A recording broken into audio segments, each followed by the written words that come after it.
So I'm going to quickly go over some development-related issues or topics, and then I'm going to hand it over to the mayor.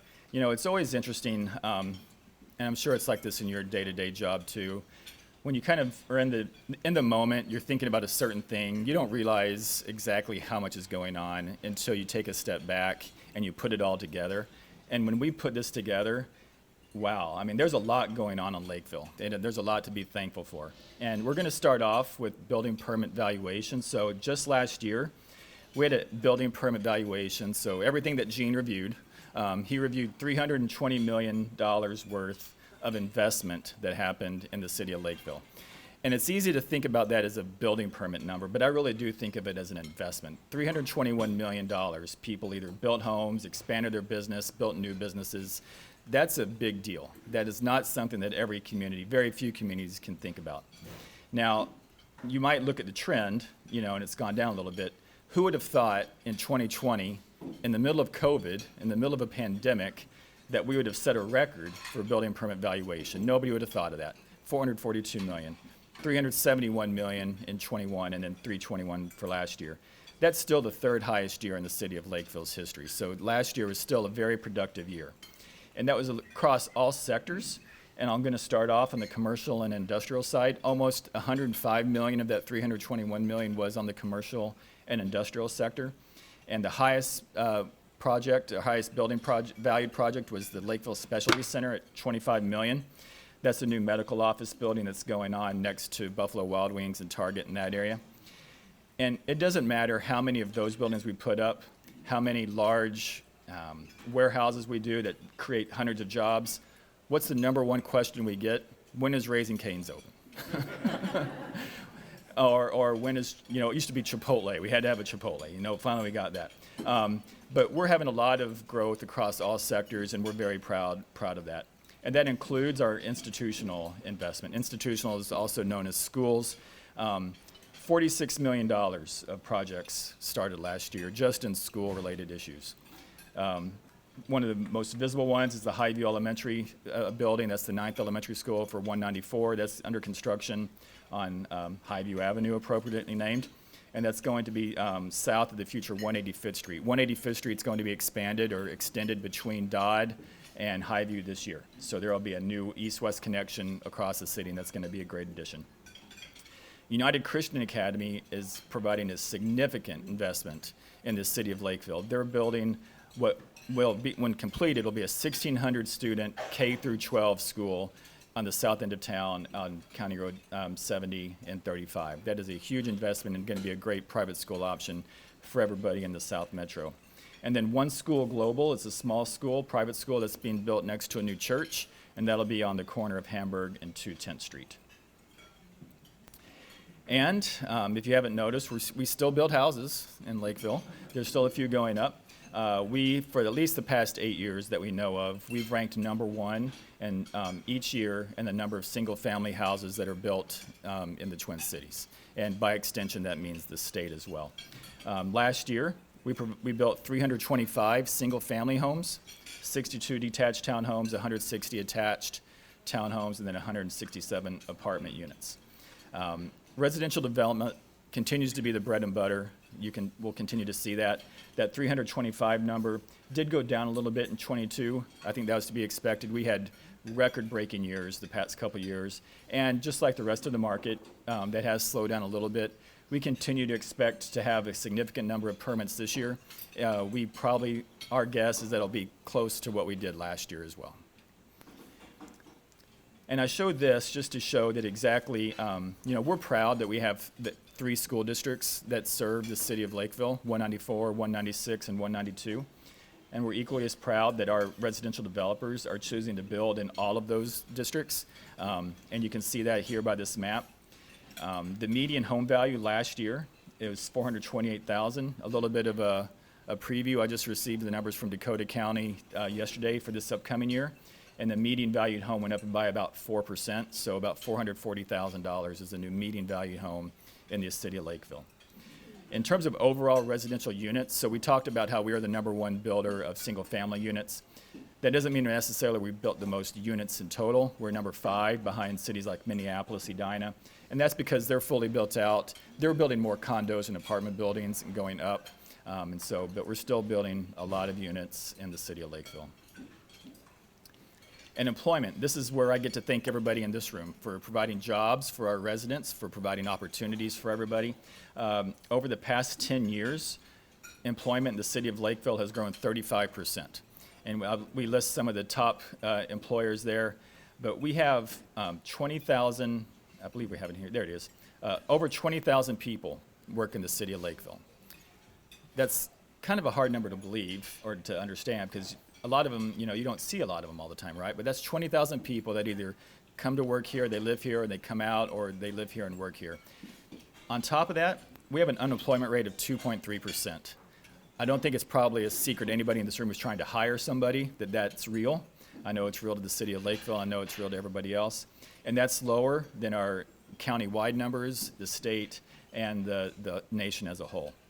Thank you all for providing those jobs and those opportunities for our residents. Krista mentioned the medical field a little bit, and we have seen a lot of strong growth in the medical office building this year. I have my personal opinions on why that is, and I think it's kind of on 3 reasons. One, I think it's just we're finally to a size and a scale that it's hard for them to ignore. There's just a lot of people living here now. We're over 70,000, close to 75,000 people. That's a lot of patients for these medical places to look for.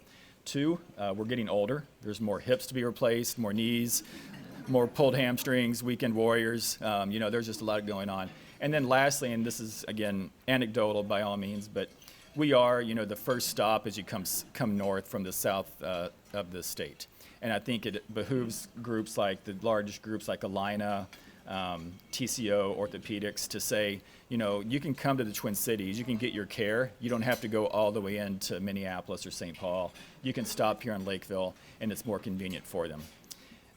But along with the medical field, you can see we have a lot of development going on. This is across all sectors. We have food, we have beverage, we have industrial, we have aviation, education.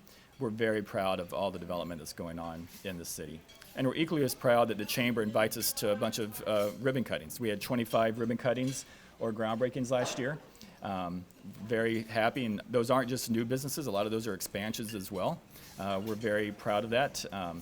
I hear from my colleagues a lot that they don't get to see this, and if they get 1 or 2 a year, they're very happy. And I kind of sheepishly say, well, we have about 1 a week, 1 every other week. So, we're proud to be in Lakeville right now. And then lastly, I just wanted to provide this map again to show exactly that this development that I'm talking about is going on across the city. And the city of Lakeville is big. We're 38 square miles. We're one of the largest landmass cities in the Twin Cities. And to have a development atmosphere and that can every corner of the city is somewhere that people want to go, that's very important. So I'm going to turn it over to Mayor Hellier now, and as he comes up, I just want to say a couple things. First of all, I'm very happy that the entire city council is here.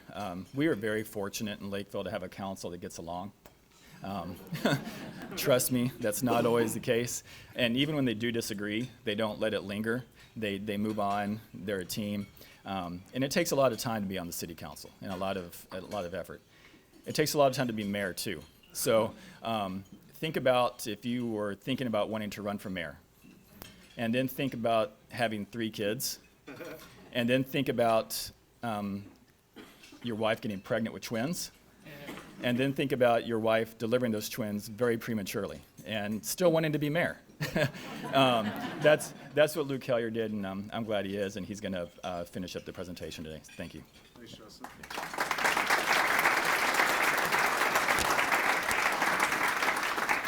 All right. Well, thanks for having us today. I do quite a bit of work in North Dakota in my day job, and the governor there, Doug Burgums, typically starts his events like this with a gratitude moment. So I appreciate that, and it's something that I try to emulate. So I just want to express my gratitude to the chamber staff for putting this together today. For the staff from Crystal Lake, thank you for serving us. I'm grateful for that. But also in particular to the city staff who's here and then helped prepare this presentation. I didn't do this, so I'm just the messenger today.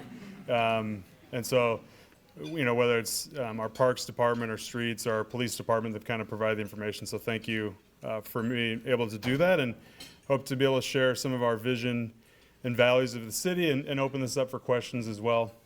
This morning, my kids asked if I was nervous to speak in front of this group, and I know most of you for a very long time, and I said, no, not nearly as terrified as I spoke to 8th graders at McGuire yesterday, thanks to Krista. That was a tough crowd, man.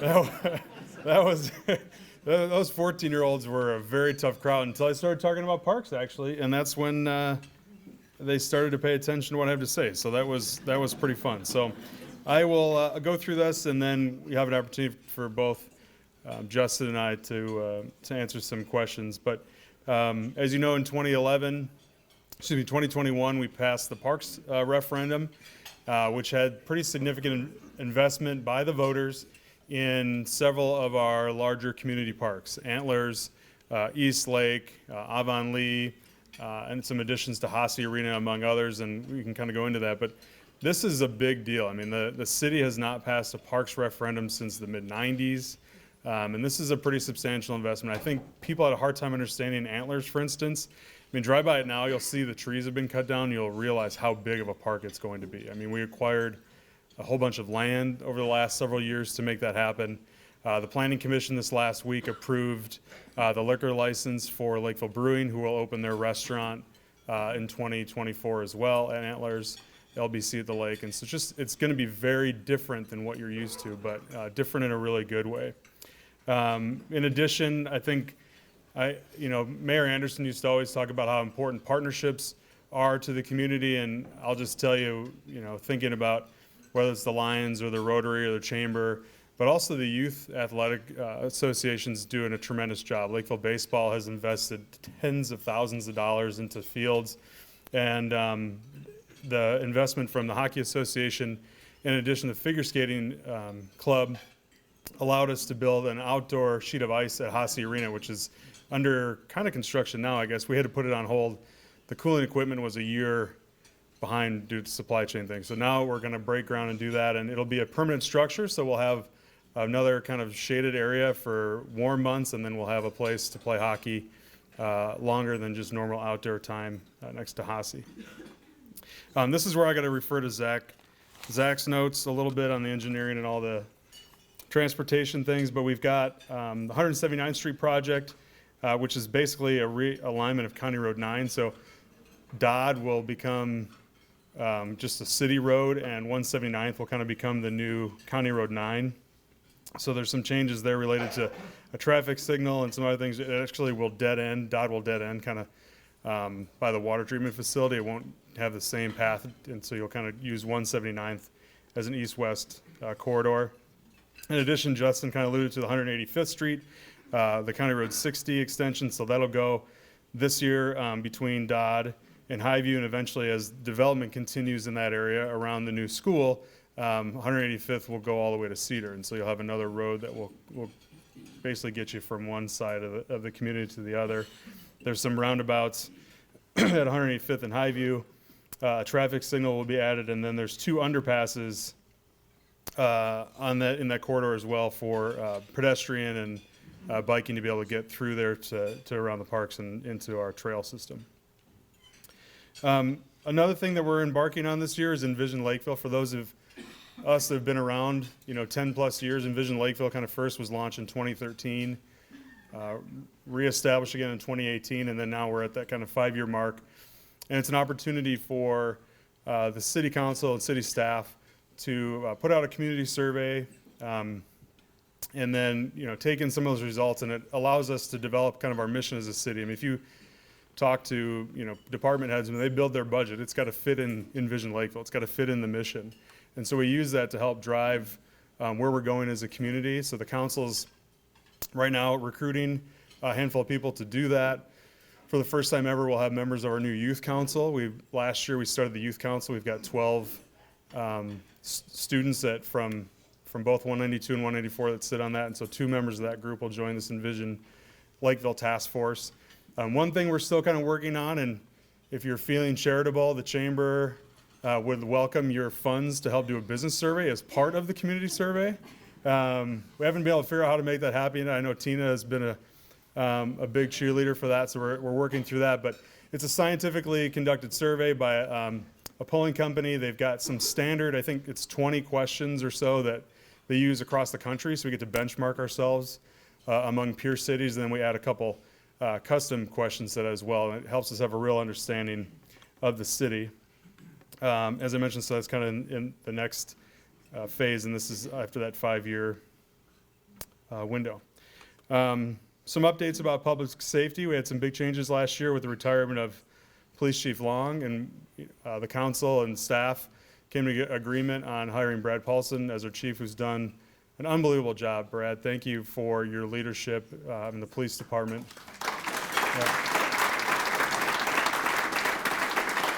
And he's done an incredible job stepping right into it and working with the council.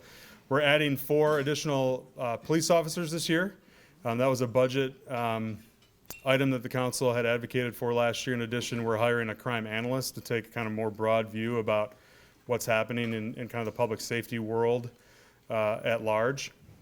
And so that's important to us. In addition, we're having some pretty robust conversations with the fire department. As Justin mentioned, we're almost 75,000 people. Amy said earlier we're the 9th largest in Minnesota, which is correct. We're the 7th largest in the Twin Cities, but we're the 30th fastest growing city in the country. So with that growth is a strain on infrastructure and public safety services, and thinking long term, the importance of having a full-time or kind of a hybrid fire department model and moving away from a volunteering model. And so we're going after a grant from FEMA to help us do that, but it's not going to be cheap. I said this during the campaign. It's an important priority, but it's going to take significant taxpayer resources to make happen. I'm just going to be very honest about that. But it's important, I think, for as we look as a future, if we're going to be one of the top 5 for cities for size, to be able to have the staff on the public safety side is really important.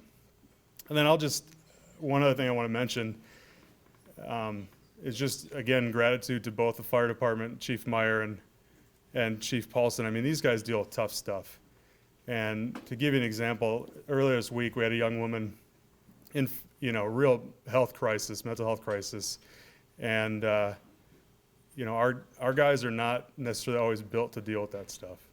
And so I just want to thank them again for their caring attitude and how they approach their position. So next time you're around any of our police or fire, make sure to thank them for the work that they do for that kind of stuff. So thank you again, Brad. Moving on to some of our,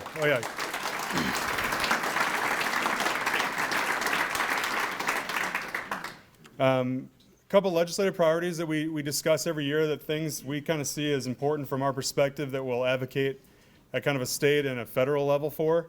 The first is rail car storage, and that is to build a rail spur on property owned by MAC at the Air Lake Airport that would allow a rail user to help get products out of Lakeville a little bit more efficiently, because you've got ability with the rail spur to move in a little bit more direction than what they have now. And then obviously from a public safety standpoint, having the cars out of neighborhoods around Lakeville and stored in one area. And so we got, thanks to Congresswoman Craig, we got some initial engineering money last year out of the federal government on that. So we're working through to continue to get that.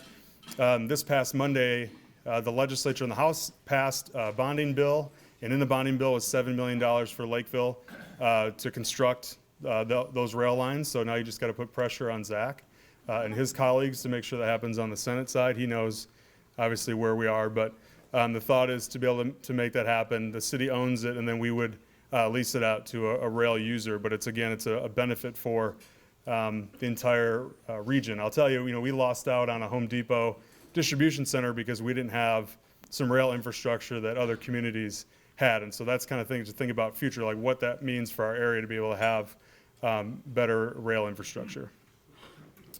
Another thing that we've kind of approached on a state and also a federal level to seek funds is a public training facility for public safety.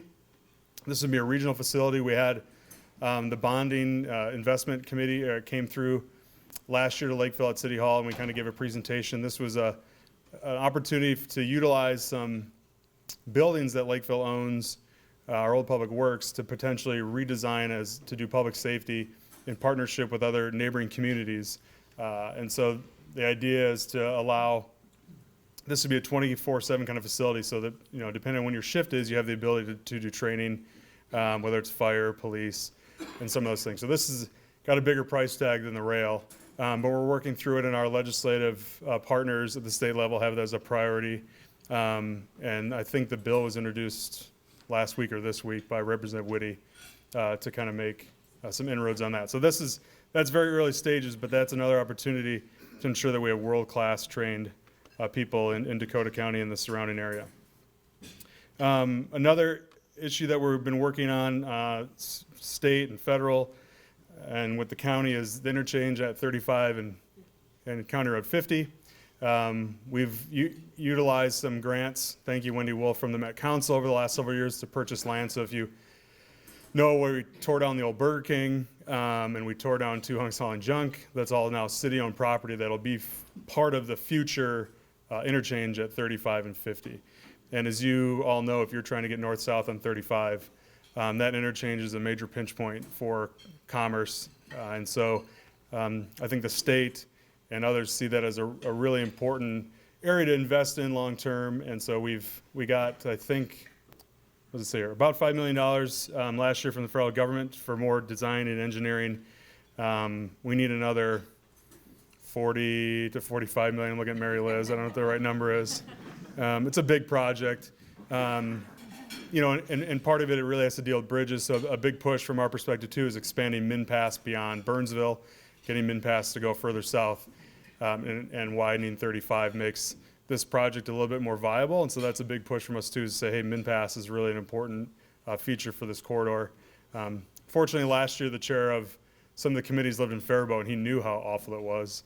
He's just not chair anymore. So we will continue to work through some of those things. So that is, as I mentioned, community partnerships are really important to me.